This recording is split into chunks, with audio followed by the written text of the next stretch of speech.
అది భక్తితో కూడిన ప్రార్థన ఉండాలి. ఎలాగా? భక్తితో కూడిన ప్రార్థన ఉండాలి. దేవుడు మన ప్రార్థన ఆలకించాలంటే మనలో ఏముండాలి అని ఆలోచిస్తే భక్తి ఉండాలి. ప్రియమైన భక్తి లేకపోతే మన ప్రార్థన దేవుడు అంగీకరించరా? చెప్పండి, అంగీకరించరు. ఎన్ని సంవత్సరాల నుండి మన మందిరానికి వెళ్ళినా, సభలకి వెళ్ళినా, సెమినార్లకి వెళ్ళినా, లేకుంటే గృహ కూడికలోనికి వెళ్ళినా, ఎక్కడికి వెళ్ళినా కానీ ఏమంటే మన జీవితంలో ఒక దైవికమైన ఆలోచనతో మనం కలిగి లేకపోతే, మనలో యథార్థత లేకపోతే, దేవుని పట్ల భయభక్తులు కలిగి ఉండకపోతే, ఏదో వెళ్ళానని పేరుకి వెళ్ళి దేవుని సన్నిధిలో ప్రార్థన చేస్తే ఆ ప్రార్థన దేవుడు అంగీకరించాడు. అందుకే దేవుని పట్ల మనం ఎలా ఉండాలంటే భక్తి శ్రద్ధలతో కలిగి ఉండాలి. బైబిల్ గ్రంథంలో ఎన్నో సందర్భాలు దేవుని వాక్యాన్ని విన్నారు. ఒక శతాధిపతి ఎవరంటే కొర్నేలి. ఎవరండి ఆయన? కొర్నేలి. ఒకసారి వాక్యంలోకి వెళ్దాం.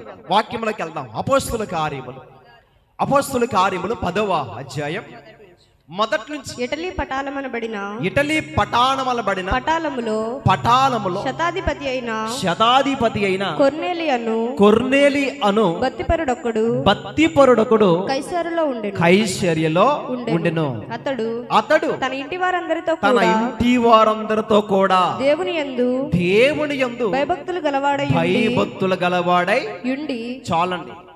ఎలా ఉన్నాడు ఆయన? ఎవరైనా కొర్నేలి. ఆయన ఎవరంటే ఒక శతాధిపతి అంటే ఏమంటే 100 మంది సైనికులకి అధికారి, అంటే యజమానుడు అన్నమాట. 100 మంది సైనికులు అంటే ఆ సైనికుల మీద అధిపతిగా ఉన్నవారు ఎవరంటే ఏమండి? కొర్నేలి. అతడే శతాధిపతి. అతడు ఎవరంటే ఏమండి? అతని పేరు రాయబడింది కొర్నేలి. అతడు ఎవరనుకుంటున్నారో? ఒక రోమీయుడు. అతడు ఎవరంటే ఒక రోమీయుడు. ఏమండి? రోమీయుడు అంటే అన్యుడు. ఒక అన్యుల్లో ఏం కనబడుతుందని మనం ఆలోచిస్తుంటే భక్తి కనబడుతుంది. చూడండి, మనం క్రైస్తవులమో మనలో ఏమైనా భక్తి కనబడుతుందా అని ఒకసారి మన జీవితాన్ని పక్కన పెడదాం. ఈ అన్యుడైన కొర్నేలి అతని జీవితాన్ని ఆలోచిస్తే అతడు ఎక్కడున్నవాడంట? ఇటలీ అనే పటాలమడబడిన పటాలములో శతాధిపతి అయిన కొర్నేలి అను భక్తిపరుడు. ఎవరంట ఆయన? ఆయన పేరుకు రాయబడుతున్న ముందు కనబడుతుంది భక్తిపరుడు అంటండి ఆయన కొర్నేలి. అతడు ఒక ఐశ్వర్యలో ఉండును. అతడు తన ఇంటి వారందరితో కూడా దేవుని యందు భయభక్తులు గలవాడయ్యుండి. తన ఇంటి వారందరితో పాటు ఉండి ఏమండి? భయభక్తుల గలవాడే ఉన్నాడంట. సరే, ఇంటిలో కుటుంబంలో ఉంటే ఎవరో ఒక విశ్వాసం ఉండొచ్చు. ఇంటిలో భార్య, భర్త, పిల్లలు ఎవరొకరు కనబడతారు విశ్వాసులని, కానీ అందరిలో ఆ భక్తి ఉండదు. ఉండదు. ఇంటిలో ఒకవేళ బిడ్డలో దేవుని యందు భయభక్తులు కలిగి ఉంటే తల్లిదండ్రులేమో లోక సంబంధులుగా బ్రతుకుతారు. అవునా కాదా? దేవుని కొరకు పిల్లల జ్యోతుల వలె ప్రకాశిస్తుంటే తల్లిదండ్రులేమో వ్యర్థమైన స్థితిలో బ్రతికేవారు కనబడుతూ ఉంటారు. లేకుంటే తల్లిదండ్రులు దేవుని పట్ల భయభక్తులు కలిగి ఉంటే బిడ్డలేమో లోక సంబంధులుగా బ్రతికేవారుగా కనబడతారు. కానీ ఈ శతాధిపతి అంటే కొర్నేలి అని ఒక భక్తుడు రాయబడుచున్న మాటలు ఏంటంటే ఒకసారి చూడండి. ఇతడు ఎవరంటే ఒక అన్యుడు, ఒక రోమీయుడు. అతడు తన ఇంటి వారందరితో కూడా దేవుని యందు భయభక్తులు గలవాడయుండి ప్రజలకు బహుధర్మము చేయొచ్చు ఎల్లప్పుడు దేవునికి ప్రార్థన చేయవాడై ఉన్నాడంట. చూడండి, ఇప్పుడు ఎల్లప్పుడు ఏదో ఒక రోజు, ఒక వారమో, ఒక నెల కాదు, ఎల్లప్పుడు ఒక అన్యుల్లో ఒక భక్తి విధానం కనబడుతుంది, ఒక ప్రార్థన జీవితం కనబడుతుంది. ఎవరికి? కొర్నేలి. అలాంటి భక్తుడు చేసే ప్రార్థన అంటే దేవుని సన్నిధిలో మోకరించి కొర్నేలి ప్రార్థన చేస్తుంటే అతని ప్రార్థన ఎక్కడికి వెళ్ళింది? దేవుని సన్నిధికి వెళ్ళిందంట. చూసారా? కొర్నేలి చేసే ప్రార్థన అంటే ఎక్కడికి వెళ్ళింది? అక్కడ 3వ వచనంలో కనబడుతుంది, పగలు ఇంచుమించు 3 గంటల వేళ దేవుని దూత అతని యొద్దకు వచ్చి కొర్నేలి అని పిలుచుట దర్శనమందు అతడికి తేటగా కనబడెను. అతడు దూత వైపు తేరి చూచి భయపడి ప్రభువా ఏమని అడిగెను. అందుకు దూత, నీ ప్రార్థనలను నీ ధర్మ కార్యములను దేవుని సన్నిధికి జ్ఞాపకార్థముగా చేరినవి. చూడండి, దూత వైపు చూడగానే కొర్నేలి అంటున్నాడు, ఇదిగో నీ ప్రార్థన నేనేం చేశాను చెప్పండి. ఏం చేశాను చెప్పాలి, ఆలకించి ఉన్నాను నేను. కొర్నేలి, ఈ భూమి మీద నువ్వు ఎన్ని ధర్మ కార్యములు చేస్తావో ప్రజలకి, అవన్నీ కూడా నా దగ్గరికి వచ్చినాయి, చేరాయి. ఒక భక్తుడైన ఏమండి, ఒక అన్యుడిగా కనబడుతున్న, శతాధిపతిగా కనబడుతున్న కొర్నేలిలో ఒక గుణలక్షణాలు కనబడుతున్నాయి. భూమి మీద ఉంటున్న ప్రజలు ఎంతమంది అయితే ఉన్నారో అందరినీ ఆదరించినట్లుగా కనబడుతున్నాడు ఇతడు. బహుధర్మం చేయొచ్చు అంటే తనకున్న ఆస్తిలో కొంచెం భాగము ప్రజలకి కూడా పంచిపెట్టేవాడుగా కనబడుతున్నాడు. అంటే ధర్మ కార్యములు అతడు చేస్తున్నాడు. సరే, అతనికి ఏముందనుకుంటున్నారు ప్రియులారా?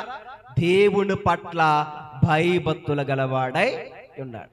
మనం క్రైస్తవులు ఈరోజు మనలో ఏమైనా దేవుడి పట్ల మనమేమైనా భయభక్తులు కలిగి ఉన్నామా చెప్పండి. భయభక్తులు కలిగి లేకపోతే మరి మన పరిస్థితి ఏంటి? మరి ఎన్నో సంవత్సరాల నుండి మేము క్రైస్తవులమండి చెప్తాం, మాట్లాడతాం, మందిరానికి వెళ్తున్నాం, అన్నీ చేస్తాం, దేవునికి ఏది కావాలితే అది ఇస్తాం. కానీ మనలో భక్తి లేకపోతే, మనలో దేవుని పట్ల విశ్వాసము లేకపోతే మనం చేసే ప్రార్థన ఆయన వింటాడా? వినడు. కానీ ఇతనికి ఏమని చెప్పండి, దేవుని పట్ల భయభక్తులు ఉన్నాయి. మరొకటి ఏంటి, ప్రజలను ఎలా ఆదరించాలో కూడా అతడికే తెలుసు. కానీ ఆయనకి ఏమీ లేదు. ఏమి లేదమ్మా, మారు మనసు లేదు. తన ప్రార్థన అక్కడికి వెళ్ళింది, కానీ పరలోకానికి వెళ్ళడానికి అతనికి అర్హత లేదు. ఇప్పుడు పరలోకానికి వెళ్ళాలంటే ఏం చేయాలి? రక్షణ కావాలి ఆయనకి. మారు మనసు పొందాలంటే వాక్యాన్ని వింటేనే అతనికి ఏమొస్తుంది? ఇప్పుడు మారు మనసు వస్తుంది. అందుకే దూత మాట్లాడుతున్న మాట సందర్భాన్ని మనం చూడగలిగితే, పగలు ఇంచుమించు 3 గంటల వేళ దేవుని దూత అతని యొద్దకు వచ్చి కొర్నేలి అని పిలుచుట దర్శనమందు తేటగా కనబడదండి. అంటే ప్రార్థన చేస్తూ దేవుని సన్నిధిలో భయభక్తులు కలిగి ఉంటుంటే అతని ప్రార్థన వెంటనే ఎక్కడికి వెళ్ళింది? దేవుని సన్నిధికి వెళ్ళిందంట. ప్రియమైన వాళ్ళారా, దేవుని సన్నిధిలోనికి వెళ్ళింది. కొర్నేలి, నీ ప్రార్థన వినబడింది, నీ ధర్మ కార్యములన్నీ కూడా నా యొద్దకి చేరి ఉన్నవి. అంటే నువ్వేమేమి చేసావో అన్నీ మా దగ్గరికి వచ్చినాయి. నువ్వు చేసే ప్రార్థన నేను ఆలకించి ఉన్నానని దూతతో ఏమంటే అక్కడ దర్శనమందు తేటగా కనబడిందంట. చూడండి, కొర్నేలి అంటే ఏమంటే అతడు ఒక శతాధిపతి అని మనం వింటున్నామే. అతడు ఎవరో ఒక రోమీయుడు. రోమీలకి అసలు పడదు. ఎందుకంటే రోమీలు యూదులు చాలా దూరముగా ఉంటారు, అంటరాని వారుగా చూస్తారు. ఎవరిలే చెప్పండి, ఎవరినే? రోమీలు. ఎందుకంటే ధర్మశాస్త్రములో ఎన్నో లేఖనాలు ఉన్నాయి. అన్యులతో మీరు ఏం చేయకూడదు? సహవాసం చేయకూడదు, అన్యుల దగ్గరికి మీరు వెళ్ళకూడదు. ఎందుకంటే వారు అపవిత్రమైన వారు, వారిని ముట్టకూడదు అని ఎన్నో విషయాలు ఉన్నాయి. అందుకే వారును వీరు ఎలా ఉండాలి? అందుకే సమరయులుని యూదులకి పొత్తు ఎక్కడ? యేసుక్రీస్తు ప్రభు వారు కూడా సమరయ స్త్రీ దగ్గరికి వచ్చినప్పుడు యేసు ప్రభు మాట అంటారా? ఏమంటారు? అమ్మా, దాహమ్మకి నాకు ఇమ్మండి, నీళ్ళు ఇమ్మండి. ఆయన అవి ఏమంటది? యూదులమైన నీవు సమరణి అయిన మాతో నీకు సాంగత్యం ఎక్కడది? అంటే వారికి వీళ్ళకి పొత్తు అసలే కుదరది. ప్రియమైన వారలారా, అతడు ఒక అన్యుడు, ఏమంటే ఒక విగ్రహారాధికుడు వాడు. అలాంటి ఆయనలో ఎలాంటి గుణలక్షణాలు కనబడుతున్నాయి మనం చాలా జాగ్రత్తగా మనం ఆలోచిస్తే, ఏమంటే కొర్నేలి అను భక్తిపరుడు ఎక్కడున్నాడంట? కైసరియలో ఉన్నాడు. అతడు తన ఇంటి వారందరితో కూడా ఏమండి దేవుని యందు భయభక్తుల గలవాడై ఉండి ప్రజలకు ధర్మము చేయుచు బహు ధర్మము చేయొచ్చు ఎల్లప్పుడూ దేవునికి ప్రార్థన చేయువాడు. చూసారా ఎంత కుటుంబంలోనే ఎంత భక్తి కనపడుతుందో చూడండి. కొర్నేలి మోకరిస్తే ఇంట్లో ఉన్న వారందరూ కూడా ఏమవ్వాలి? మోకరించవలసిందే. కొర్నేలిలో ఉంటున్న భక్తి ఏమంటే కుటుంబంలో ఉన్న వారందరిలో కూడా భక్తి విధానము కనబడుతుంది. ఏమండి ఎలాంటి పరిస్థితిలో ఉంటున్న ఈ కొర్నేలికి ఏమంటే దేవుడు ఏమి కావాలని ఆలోచించారంటే కొర్నేలికి రక్షణ కావాలి. ఏం కావాలి? రక్షణ లేకపోతే పరలోకానికి వెళ్ళమా అంటే రక్షణ లేకపోతే పరలోకానికి ఎవరో వెళ్ళం. ప్రియమైన వాళ్ళారా, వెళ్ళమంటే అందుకే మరి ఇప్పుడు ఎక్కడికి అతన్ని పంపించడానికి దేవుడు సిద్ధపరుస్తున్నారో ఆ సందర్భాన్ని మనం చూడగలిగితే కనుక ఒకసారి 5వ వచనం, ఇప్పుడు నీవు యొప్పేకు మనుషులను పంపి పేతురు అను మారు పేరు గల సీమోనును పిలిపించుము. అతడు సముద్రపు ధరినున్న సీమోనును ఒక చర్మకారుని ఇంట దిగి ఉన్నాడని అతనితో చెప్పెను. అతనితో మాట్లాడిన దూత వెళ్ళిన పిమ్మట అతడు తన ఇంటి పనివారిలో ఇద్దరిని తన యొద్ద ఎల్లప్పుడూ కనిపెట్టుకుని ఇండు వారిలో భక్తిపరుడొకడు ఒక సైనికుని పిలిచి, ఆ మాట అండర్లైన్ చేయండి, భక్తిపరుడగు ఒక సైనికుని పిలిచి వారికి సంగతులన్నీ వివరించి వారిని యొప్పేకు పంపెను. అది ఇప్పుడు కొర్నేలి గారికి సైనికులు ఉన్నారు కదా, చాలా మంది సైనికులు ఉన్నారు. ఆ సైనికుల్లో ఎవరిని పిలిచారు? ఇప్పుడు అది అందులో ఉంటున్న సైనికులను ఒక పిలిచి ఏమని మాట్లాడుతున్నాడు ఆయన? పైగా చాలా మంది సైనికులు ఉన్నారో సైనికుల్లో ఉండే విధానం కూడా ఎలాంటి విధానం ఉంది?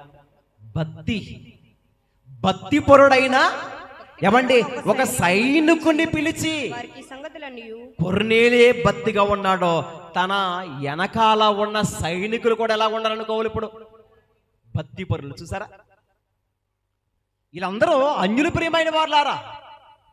ఒక రోమీడిగా కనపడుతున్న ఒక కొర్నేలి దేవుని పట్ల భయభక్తులు కలిగి ఉంటున్నాడు. అతను ఒక శతాధిపతి. అయితే తన వెనకాల ఎంతో మంది సైనికులు ఉన్నారో ఆ సైనికుల్లో కూడా ఎలాంటి ఆలోచనలు కలిగి ఉన్నారనుకోవాలి? ఇప్పుడు దేవుని పట్ల భయభక్తులు కలిగి ఉన్నారు ప్రియులారా.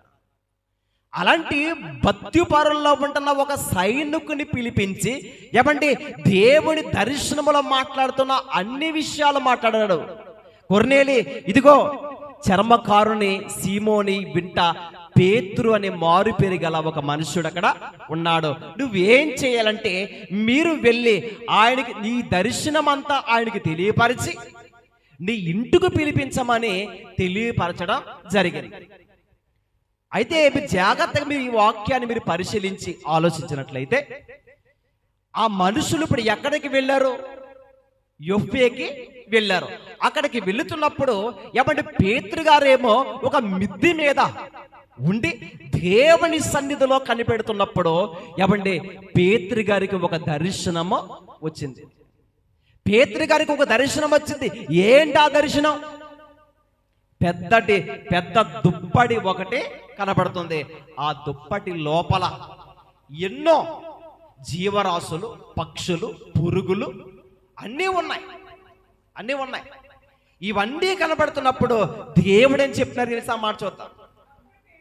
అప్పుడు పేతురు నీవు లేచి ఏం చేయమంటారండి అంటే దాంట్లో ఉన్నవన్నీ నువ్వేం చెయ్యాలి? చంపుకొని తినుము అని పేతురు గారికి చెప్పినప్పుడు ఏమండి పేతురు గారు ఏమని మాట్లాడుతున్నారమ్మా? అయితే పేతురు వద్దు ప్రభువా నిషిద్ధమైనది అపవిత్రమైనది ఏదైనను ఎన్నడూ తినలేదని చెప్పగా దేవుడు పవిత్రము చేసిన వాటిని నీవు నిషిద్ధమైన వాటినిగా ఎంచవద్దని మరలా రెండవ మారు ఆ శబ్దము అతనికి వినబడెను. చూడండి మాట. ఇప్పుడు తనకు అర్థమై ఇప్పుడు ఈ దర్శనం బట్టి వెంటనే కొర్నేలి పంపించిన సైనికులు వెంటనే ఆ ఇంటి వాకిట దగ్గరికి రాగానే ఆ దర్శనం యొక్క భావం ఏంటో అన్నది పేతురు గారికి అర్థమైపోయింది. ఆ లోపల కనపడుతున్నవి ఏంటవి చెప్పండి? అంటే అవి అపవిత్రమైనవి ప్రభా నేను ఎన్నడూ తినలేదు అని మాట్లాడుతుంటే ఈ దర్శనం యొక్క అర్థం ఏంటంటే రోమిల్ని ఏమంటే ఈ యూదులు ఎలా చూస్తారంటే అంటరాని వారుగా అపవిత్రులుగా చూస్తారు. అలాంటి వారి దగ్గరికి వెళ్ళి నేను సువార్త చెప్పడం ఏంటి? ఒకవేళ నీలో అలాంటి లోపం ఉంటుందేమో, అది ఉండొద్దు. ఎందుకంటే యేసుక్రీస్తు ప్రభు వారు ప్రతి ఒక్కరిని కూడా పరిశుద్ధపరిచే దేవుడు. అందరిని కూడా దేవుని మందలోనికి నడిపించి అందరిని ప్రతిష్ఠించుకునే దేవుడు గనక అని చెప్పగానే వెంటనే పేతురు గారికి ఒక ఆలోచన కలిగి ఆ మనుషులతో కూడా ఎవండి పేతురు గారు మనుషులతో కూడా ఎమ్మడించి వెళ్ళడం జరిగింది. చూడండి ఇప్పుడు ఎక్కడ తీసుకెళ్తున్నారు ఆయన్ని? ఎక్కడ తీసుకెళ్తున్నారు? ఎక్కడికమ్మా? కొర్నేలి ఇంటికి తీసుకెళ్తున్నారు. సరే, కొర్నేలి గారి ఇంటికి ఎందుకు తీసుకెళ్తున్నారంటే ఇప్పుడు కొర్నేలి గారికి ఏం కావాలి? ఇప్పుడు చెప్పండి, ఏం కావాలి? రక్షణ కావాలి ప్రియమైన వాళ్ళారా. అంటే ఇదిగో మీరు ఎందుకు వచ్చారు, దేనికోసం వచ్చారు అని పేతురు గారు అడగగానే ఈ సైనికులందరూ చెప్తున్నారు. 21 వచనం 21 ఆ పేతురు ఆ మనుషుల యొద్దకు దిగి ఇదిగో మీరు వెతుకువాడను నేనే, మీరు వచ్చిన కారణం ఏమని అడిగాను. అందుకు వారు, చూడండి ఏం చెప్తారు, అందుకు వారు నీతిమంతుడును దేవునికి భయపడువాడు, దేవునికి భయపడేవాడు. ఆ మాట చూడండి, ఆయనకి ఏముందమ్మా? నీతిమంతుడు. అతడు నీతిమంతుడును దేవునికి భయపడేవాడు. యోధా జనులందరి వలన మంచి పేరు పొందినవాడునైనా, చూసారా, యోధా జనులందరి వలన మంచి పేరు పొందినవాడైనా శతాధిపతియగు కొర్నేలియను ఒక మనుషుడున్నాడు. ఒక మనుషుడు ఉన్నాడు. అతడు నిన్ను తన ఇంటికి పిలువనంపించి నీవు చెప్పు మాటలు వినవలనని, నీవు చెప్పిన మాటలు వినవలనని పరిశుద్ధ దూత వలన బోధింపబడనని చెప్పిరి. అప్పుడు ఒకసారి చూద్దాం, చూడన్న మాటలు సార్ జాగ్రత్తగా. ఇదిగో మీరు ఆ మాటను సార్ మీరు ఆలోచించండి. తనలో ఒక కొర్నేరులో కనపడుతుంది ఏంటంటే నీతిమంతుడు అంట. నీతిమంతులు ఎవరైనా ఆలోచిస్తే యోబు గారిని కోసం ఒకసారి ఆలోచిస్తే గనక యోబులో ఉంటున్న భక్తి ఏంటంటే అతడు నీతిమంతుడును యథార్థవంతుడునై ఉండి ఏమంటే దేవుని యందు భయభక్తులు గలవాడై ఉండి చెడుతనాన్ని కూడా ఏం చేసేవాడంట. చూసారా, యోబులో ఉంటున్న నీతి ఎలా ఉందో, దేవుని పట్ల భయభక్తులు కలిగి ఎలా ఉన్నాడో ఒక యోబు, ఈ కొర్నేలి అనే ఒక అన్యుల్లో కనబడుతున్న భక్తి ఏంటంటే అతడు కూడా ఎలా ఉన్నాడంటే వాళ్ళు చెప్తున్నారు, ఇదిగో అయ్యా పేతురు గారు ఒక శతాధిపతి అయిన కొర్నేలి అతను ఎలాంటి వాడంటే అతను నీతిమంతుడు, అంతేకాదు దేవుడికి భయపడేవాడు, యోధా జనులందరూ వలన మంచి పేరు పొందినవాడు. మాట చూడండి, మనం ఎన్నో సంవత్సరాల నుండి మందిరానికి వెళ్తున్నాం కదా, మనలో కనీసమైన ఒక నీతి మనలో కనబడుతుందా? సాక్ష్యం ఇవ్వాలి ప్రియమైన వాళ్ళ. యోధా జనులందరూ వలన ఏం పొందడంట అతడు? మంచి పేరు. అంటే ధర్మ కార్యాలు చేసే విషయంలో, ఆదరించే విషయంలో, ఆదుకునే విషయంలో, అవసరాలు తీర్చే విషయంలో, అనేక మందికి మేలులు చేసే విషయంలో ఈ కొర్నేలి ఎంతో మంది ప్రజలకి ఉపకారిగా ఉన్నాడు ప్రియమైన.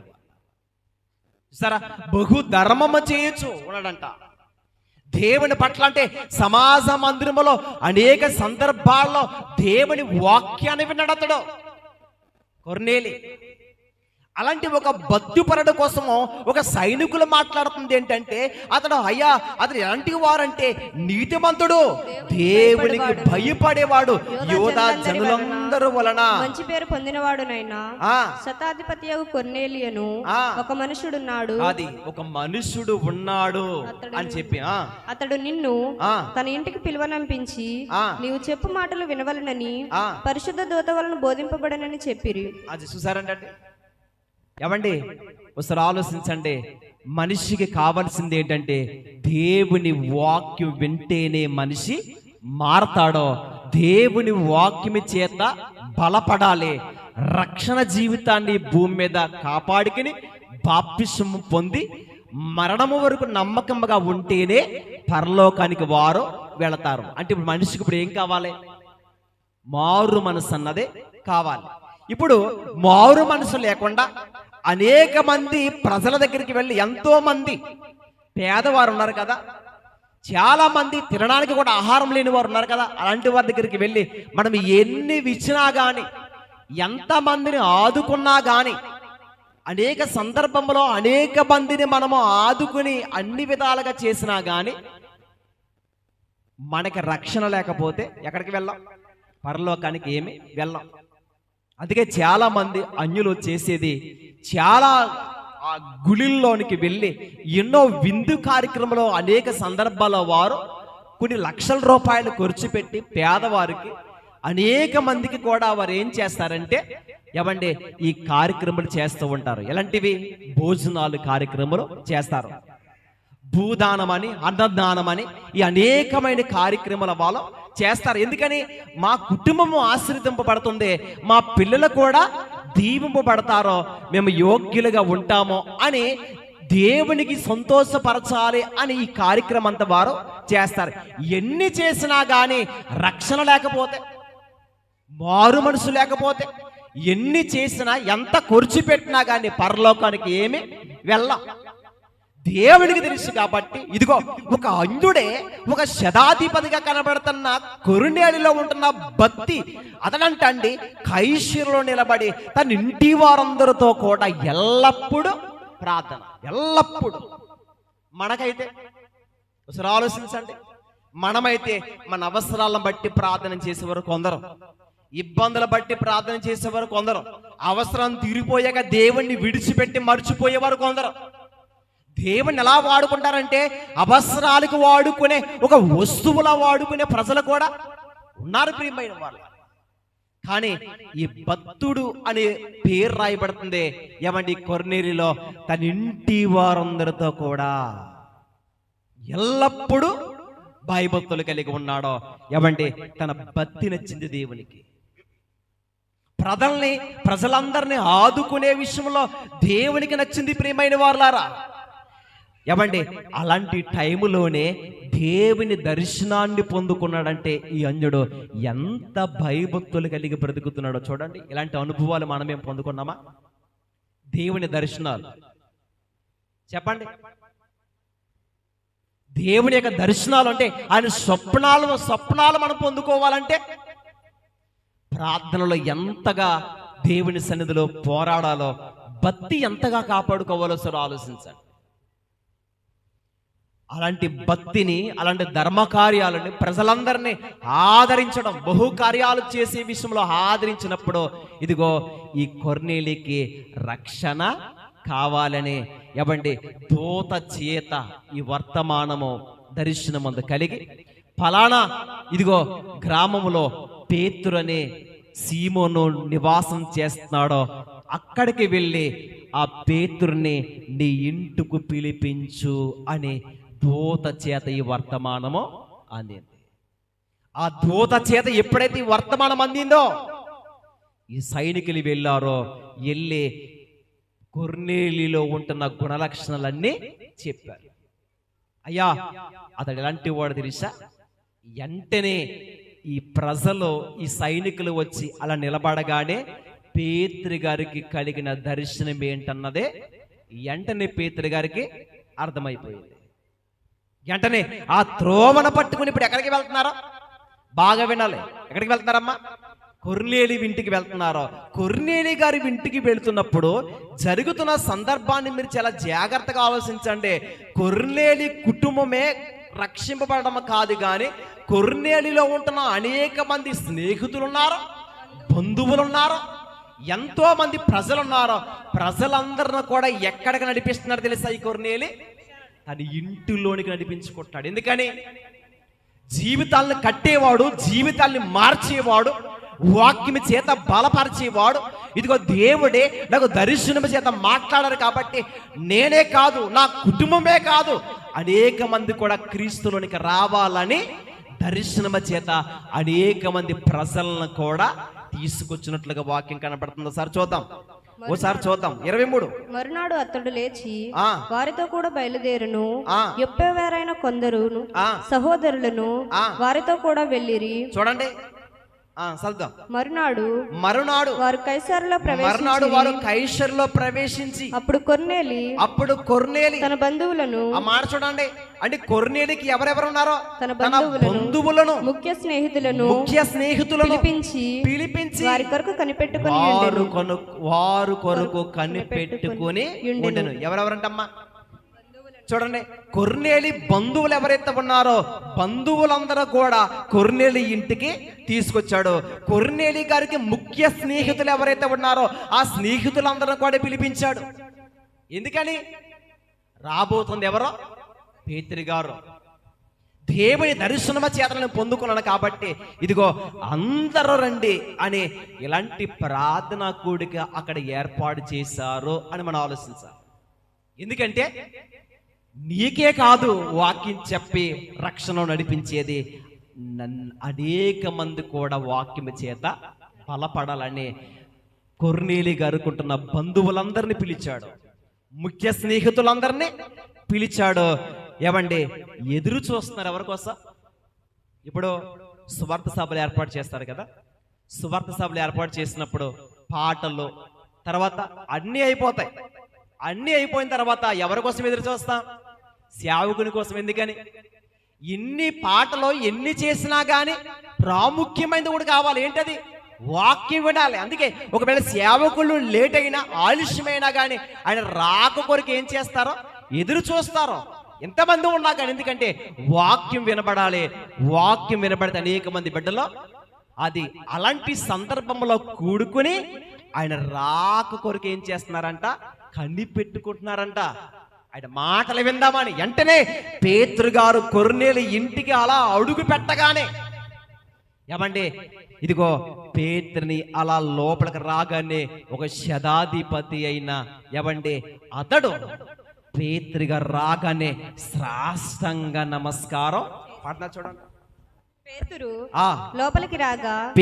లోపలికి రాగా కొర్నేలి అతన్ని ఎదుర్కొని అతని పాదముల మీద పడి నమస్కారం చేసెను. అందుకు పేతురు మాట్లాడుతున్నారు. అందుకు పేతురు, నీవు లేచి నిలువుము, నేను కూడా నరుడనే.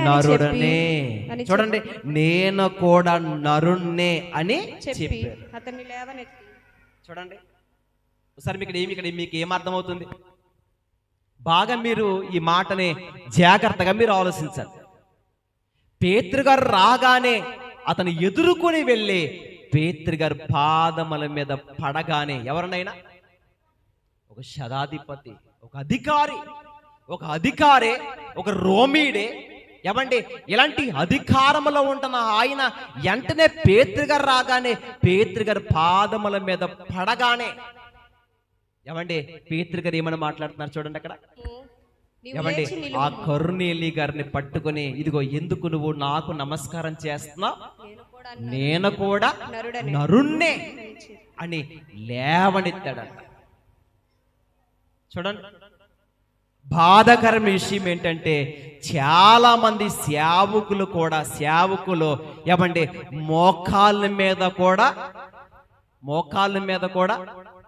నిలబెట్టేవారు లేరా? చెప్పండి, జాగ్రత్తగా మీరు ఆలోచించండి. ఇదిగో సేవకుడేమో కుర్చీలో కూర్చుంటే ఒక విశ్వాసేమో సేవకుని ముందు మోకరించి నిలబడేవారు ఉంటారు. వాక్యం ఏమర్థమవుతుంది? మహిమ ఇప్పుడు ఎవరికి వెళ్ళిపోద్ది? బాగా మీరు ఆలోచించండి. మహిమ ఇప్పుడు సేవకుని వెళ్తుందా, దేవునికి వెళ్తుందా? మోకరించడం ఏంటి? ఒకవేళ కుర్చీలో కూర్చుంటే ఒక విశ్వాసి కింద కూర్చో, లేకపోతే నిలబడు, కానీ సేవకుని ఎదురు మోకరించడం ఏంటి? పేతురు గారు ఏమని మాట్లాడుతున్నారు? నేను కూడా నరుణ్ణే.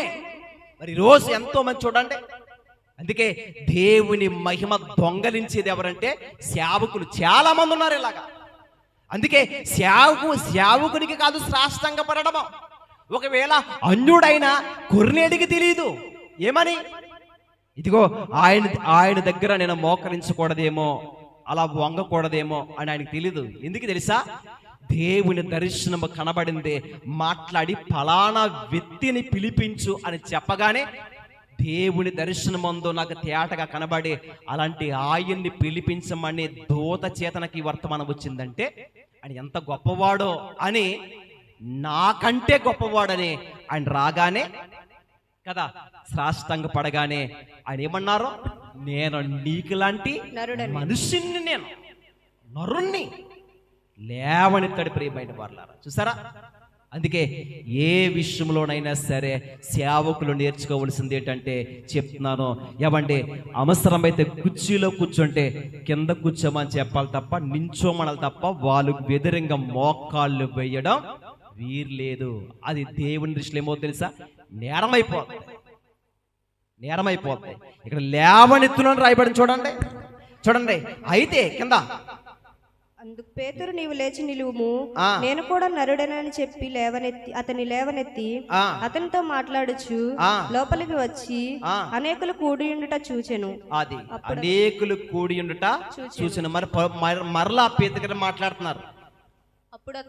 అప్పుడు అతడు అన్యజాతి వానితో సహవాసము చేయుట అయినను అట్టి వానిని ముట్టుకొనుటైనను యూదునికి ధర్మము కాదని మీకు తెలియను. అయితే ఏ మనుష్యుడును నిషేధింపదగిన వాడైనను అపవిత్రుడైనను చెప్పకూడదని దేవుడు నాకు చూపించి ఉన్నాడు. అది ఇందాక దర్శనములో అంటే పేతురు గారికి దర్శనములో చూపించిన సందర్భాలన్నీ కూడా పేతురు గారికి ఇప్పుడు అర్థమైందా లేదా? అర్థమైంది. అందుకే ఏ మనుషుని కూడా ఏం చేయకూడదు, ఇప్పుడు నిషేధింపకూడదు. దేవుడు ఎవరినైనా సరే ఏం చేసుకునేవాడైనా పరిశుద్ధపరుచుకుని ఆయన రక్తమ చేత కడిగి అందరికీ కూడా రక్షణ ఇచ్చేవాడు. అందుకే యేసుక్రీస్తు ప్రభువారు సర్వ మానవుల కొరకు తన రక్తాన్ని చిందించారు. అంటే క్రైస్తవులకేనా, ఆ రోజు యూదులకు మాత్రమేనా?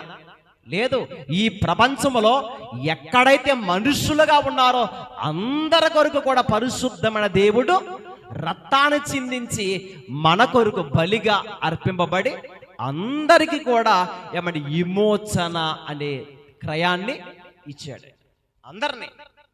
అలా వచ్చినప్పుడు ఎంతో మంది ప్రజలు వచ్చారో పేతురు గారి యొక్క వాక్యాన్ని విన్నారు. కొర్నేలిలో ఉంటున్న ఒక భక్తి విధానం ఈరోజు క్రైస్తవులుగా ఉంటున్న మనలో కూడా ఉండాలి. అన్యుల్లో కనబడుతున్న భక్తి, మరి క్రైస్తవులని చెప్పుకుంటున్న మనలో ఏది భక్తి? ఒక అన్యుడు ప్రార్థన చేస్తుంటేనే ప్రార్థన దేవుని యొద్దకు వెళ్ళిపోయిందంట. ఒక క్రైస్తవుడు ప్రార్థన చేస్తుంటే ఆ ప్రార్థన ఎందుకు వెళ్ళట్లేదు? మన ఆలోచనలు సరిలేవేమో, మన మాటల భోగోలేదేమో, మన తలంపులు, మన చూపులు, మన విధానం, మన నడవడక సరి లేకపోతే, సరైన విధానంలో నడుచుకోకపోతే, వాక్యం చేత మనం పరిశుద్ధంగా నడుచుకోకపోతే, ఎన్ని రాత్రులు ఎన్ని పగల్లో కూడా ప్రార్థనలో మనం గడిపినా కానీ, భక్తిలో ఉంటున్నారండి అని చెప్పుకున్నా కానీ ఆ ప్రార్థన దేవుడు అంగీకరించడు. అందుకే నీ హృదయములో పాపమును లక్ష్యమ చేసిన ఎడల దేవుడు నీ మనవి వినకపోవును అని రాయబడింది. అంటే హృదయములో ఈ పాపం అంటే ప్రార్థన ఆలకించడు. భక్తి అంటే ఇదిగో మనుషుల ముందు కనుబరు చేసుకునే భక్తి కాదంటది. భక్తిని గురించి నీతిమంతుడని, దేవుని పట్ల భయభక్తుడని తనతో పాటు ఉంటున్న సైనికులు చెప్తున్నారు. అవునే కాదా? ఏమండి, మనం భయభక్తులు కలిగి ఉన్నామా లేమా, ఎలాంటి వారమా అని తెలియాలంటే ఒకవేళ మన గ్రామంలో బ్రతుకుతున్నాం అనుకోండి, మన ఆలోచనలు, మన తలంపులు, మన నడవడిక, మనం ఎలా ఉంటామో, మన క్యారెక్టర్ ఎలాగ ఉంటుందో అని ఫస్ట్ మన ఇంట్లో ఉన్న వారికి తెలుస్తుంది. అవునా కదా? ఇంట్లో వారికి తెలుస్తుంది ముందు, తర్వాత సమాజంలో ఉన్న వారికి తెలుస్తుంది. బయట ఊరోళ్ళకి ఏమో తెలుస్తుందా? తెలీదు. అంటే ఇంట్లో గ్రామంలో ఉంటున్నప్పుడు వారు ఎలాంటి వారు అన్నది వారికి తెలుస్తుంది. వేరే గ్రామానికి వెళ్తే వారికి తెలుస్తుందా? తెలీదు.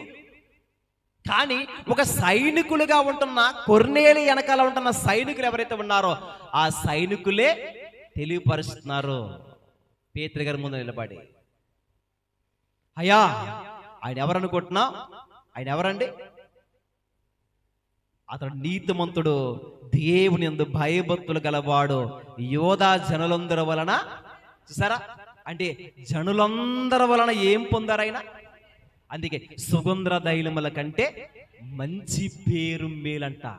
సుగంధ దైలముల కంటే ఒక సెంటు ఎంత స్మెల్ని ఇస్తుంది చెప్పండి.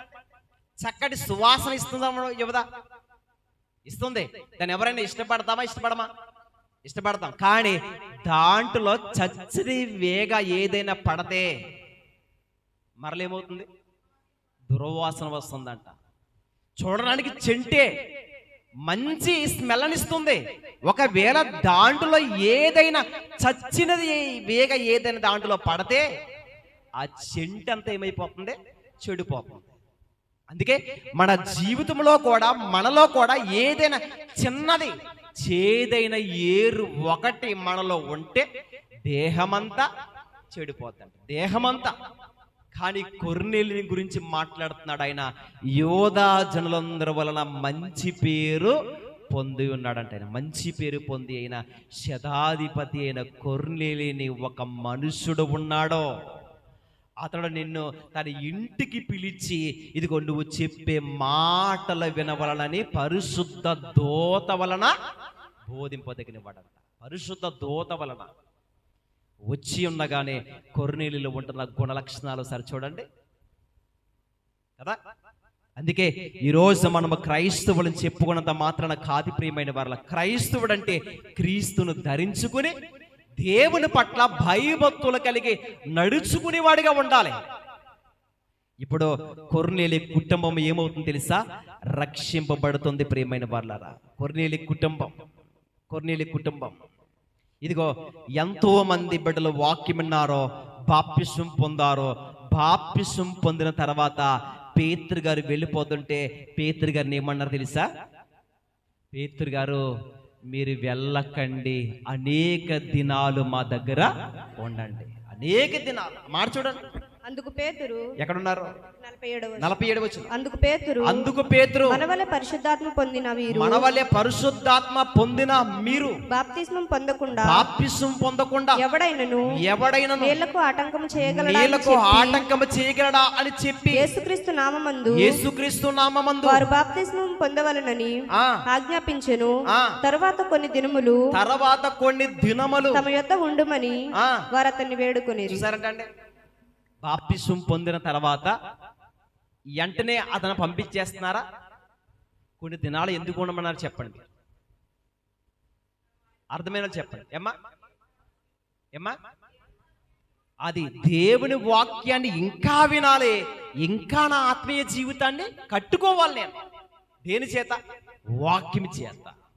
ఏదో బాప్తిసం పొందేసాం కదా, అయిపోయింది కదా, వెళ్ళిపోతాంలే పరలోకానికి అనుకున్నారా? చెప్పండి. ఈరోజు ఇదే చేసేది ఏంటి? బాప్తిసం తీసుకుంటున్నాం, అయిపోయినా కానీ ఇంకెక్కడ ఏ లోకంలోంచి వచ్చామో మరలా లోకంలోకి వెళ్ళిపోవలసిందే. అవునే కదండి? ఏమంటే బాప్తిసం పొందినప్పుడు ఎక్కడైతే సత్య సువార్త వినబడుతుందో, వాక్యానికి ఉన్నది ఉన్నట్టుగా బోధిస్తున్నారో, అది ఏ మందిరమైనా పర్లేదు, ఏ సహవాసమైనా పర్లేదు, వాక్యము చేత మన జీవితాలు కట్టుకునే మాటలు అక్కడ నాకు దొరుకుతున్నాయి అనుకుంటున్నప్పుడు అది ఒక యవన కుమార్తె అయినా యవన కుమారుడైనా బాప్తిసం పొందిన తర్వాత ఒంటరిగా ఉండడానికి వీర్లేదు. ఉంటే ఏ లోకం నుండి వచ్చామో మరలా ఆ లోకములోనికి కలిసిపోయే అవకాశాలు ఉన్నాయి. కొర్నేలి గారి ఇంటికి వచ్చినప్పుడు ఎంతోమంది స్నేహితులు, బంధువులు, కొర్నేలి కుటుంబంతో సహా బాప్తిసం పొందిన తర్వాత ఏమంటే చెప్పిన మాట ఏం తెలుసా? తర్వాత కొన్ని దినములు తమ యొద్ద ఉండమని వారు అతన్ని వేడుకున్నారంట. వెళ్ళొద్దండి పేతురు గారు, కొన్ని దినాలు మాతో ఉండండి, మేము బలపడాలి, వాక్యం చేత మా జీవితాలు ఇంకా కట్టుకోవాలి, మా పునాది స్థిరముగా ఉండాలి, మా విశ్వాసము నిలకడగా ఉండాలి, కదిలిక ఉండకూడదు, మాలో స్థిరులుగా ఉండాలి, బండ మీద కట్టబడిన పునాది వలె మా పునాది ఉండాలి. పేతురు గారు, ఇంకా మీ మాటలు మేము వినాలి, కొన్ని దినాలు మాతోనే ఉండండి అని అంటున్నారంటే పేతురు గారు చెప్పే మాటలు ఎంతగా ఆదరించినట్లుగా కనపడుతున్నాయి. సార్ ఆలోచించండి. ఉందా? ఆసక్తి ఉందా? చెప్పండి. అన్యులు, వీళ్ళందరూ అన్యులే. సైనికులు, బంధువులు, స్నేహితులు అందరూ వచ్చారే. పేతురు గారి మాటలు విన్నాక కొన్ని దినాలు మాతోనే ఉండండి అని వేడుకుంటున్నారంటే నిజంగా వారిలో ఎంత ఆసక్తి ఉందో చూడండి. ఈరోజు ప్రార్థనకి వెళ్ళాలి అంటేనే ఆసక్తి ఉందా? ఆసక్తి ఉండదేమో అనుకుంటాను నేను. దేవుని సన్నిధి వాక్యం వినబడుతుంది. నా ఇంటికాడే కాలాన్ని గడపకుండా దేవుని మందిరంలోకి వెళ్తే అక్కడ ఏం దొరుకుతుంది? వాక్యం. అందుకే కొరాహు కుమారులు అంటున్నారు ఏంటంట, భక్తిహీనుల గుడారములో నివసించడ కంటే నా దేవుని మందిరమ దూరమన ఉండట, అంటే ఆయన మందిరమ ద్వారాల దగ్గరే అక్కడే ఉంటాను, ఉండుట మంచిది. భక్తిహీనుల గుడారం అంటే, భక్తిహీనుల గుడారంలో ఏముంటుంది చెప్పండి? అల్లరి, నీచమైన కార్యక్రమాలు, అపవిత్రత, సినిమా పాటలు, ఎలాంటి చెత్త చెదారం కలిగే ఆలోచనలు ఉంటాయి అక్కడ. నేను అక్కడ నివసించలేను, నేను అక్కడ ఉండలేను అని ఒక భక్తులు మాట్లాడుతున్నారు చూడండి. కురాహ అయితే దేవునికి విరోధంగా మారాడే, కానీ వారి బిడ్డలు అలాగూ లేరు ప్రియమైన వాళ్ళారు. కురాహ అయితే ఇదిగో మోషే మీద తిరుగుబాటు చేశాడు. నువ్వు మమ్మల్ని నడిపించేదేంటి? నువ్వు అధికారం ఏంటి? మేము కూడా అధికారులమే. దేవుడు నిన్నే వాడుకుంటున్నాడా, మమ్మల్ని వాడుకుంటలేదని ఒక రోజు మధ్యలోకి వచ్చిన తర్వాత తిరుగుబాటు చేశారు. ఇదిగో కొరాహు, దాతాము, అభిరాములు, హోను, వీళ్ళందరూ 250 మంది మోషే మీద తిరుగుబాటు చేయడం బట్టి వారు సజీవంగా ఉండగానే భూమి నెరదీసి చూసారా అందరూ వెళ్ళిపోయారు. అలాంటి టైంలోనే రాసాడేమనిపిస్తుంది ప్రియమైన వాళ్ళారా. ఏమని తెలుసా? భక్తిహీనుల గుడారములో నివసించడ కంటే నా దేవుని మందిరము ద్వారము ఉండుట, చూసారా, మందిరము ద్వారము ఉండుట నాకు ఇష్టం అంటున్నాడంటే ఆయనకి ఇష్టమయ్యేది ఈరోజు మనకెందుకు ఇష్టం అవ్వట్లేదు? వారు ఇష్టపడుతుంటుంటే మనం ఎందుకు ఇష్టపడట్లేదు? మనలో ఏమి లేదనుకోవాలి? భక్తి లేదా? భక్తి. అందుకే భక్తి జీవితం అంటే చాలా ప్రాముఖ్యం. ఒక అన్యుల్లో కనబడుతుంది. ఎంతో మంది బైబిల్ గ్రంథంలో భక్తులు ఉన్నారు, జీవితాలు దేవుని కొరకు చక్కగా కట్టుకున్నారు. ఆరాధనకి వెళ్ళినా, ఎక్కడికి వెళ్ళినా, ఏదో వెళ్ళాను కదా, వచ్చాను కదా, ఏదో ఇచ్చాను కదా అంటే కుదరదు ప్రియమైన వాళ్ళారా. వెళ్ళామంటే వాక్యము చేత మనం బలపడాలి, వాక్యము చేత మన జీవితాలు కట్టుకోవాలి. అందుకే చాలా మంది వాక్యం అనగానే చాలా మంది కూడా దేవుని మందిరంలో నిలవలేరు. ఎందుకు నిలవలేరంటే దుష్టుడు వారిని సరిగా ఉండనివ్వదు ప్రియమైన వాళ్ళారా, ఉండనివ్వదు. అందుకే వాక్యం వినపడుతూ ఉండగానే ఇదిగో మబ్బట్టుంది అనుకోండి, వర్షం వచ్చేలా ఉంది, ఎక్కడో బట్టలు ఆరేస్తాం బయట కదా, ఆ వర్షం వచ్చేసేలా ఉంది. అప్పుడు మన ఆలోచన ఎలా ఉంటుంది? బట్టలు నడిచిపోయేలా ఉన్నాయని మనసు అక్కడికి వెళ్ళిపోద్ది. పోయిందిరా బట్టలు ఈ రోజు కాకపోతే మరలా రేపు ఎండితాయి అనుకుంటామా? అనుకోం. ఎందుకని? మరలా తడిసిపోతాయని కదండి. ఆల్రెడీ గుంజేస్తాం, మళ్ళీ గుంజక్కర్లేదు వాటిని, అలా ఉంచుకుంటే సరిపోద్ది కదా. కానీ అలా ఉండదు, మనకు ఉండదు. అంటే మబ్బు పట్టింది, వర్షం వచ్చేస్తుంది, తడిసిపోతాయేమో అనుకుంటాం, కానీ పోయింది అనుకుంటామా? మరలా ఈ వాక్యం, మరలా ఈ సమయం దొరకదేమో అని ఎంత ఆసక్తి కలిగి ఉండేవారు. ఈరోజు ఎంతమంది క్రైస్తవులు ఉన్నారు చెప్పండి కదా. ముబ్బడి దేశాలు మనం ఏమవుతాం? దేవుని సన్నిధికి దూరం అవుతాం. వర్షం వద్ద ఆగిపోతాం.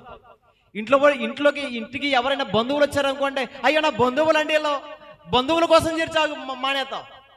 స్నేహితుల కోసం ఆగిపోతాం. ఎవరిని ప్రేమిస్తున్నాం? మనుషులను కదా కదండి. అన్యులను చూసి మనం నేర్చుకోవాలి.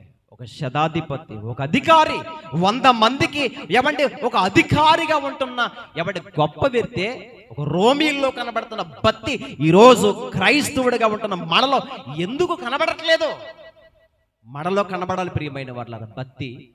అందుకే వాక్యము చేత మనం ఎప్పుడు కూడా గద్దింపబడి, పరిశోధింపబడి, మనమంతా క్రీస్తులో మనం సరిగా నిలబడి విశ్వాస జీవితాన్ని మనం ఏం చేసుకోవాలి? కాపాడుకోవాలి.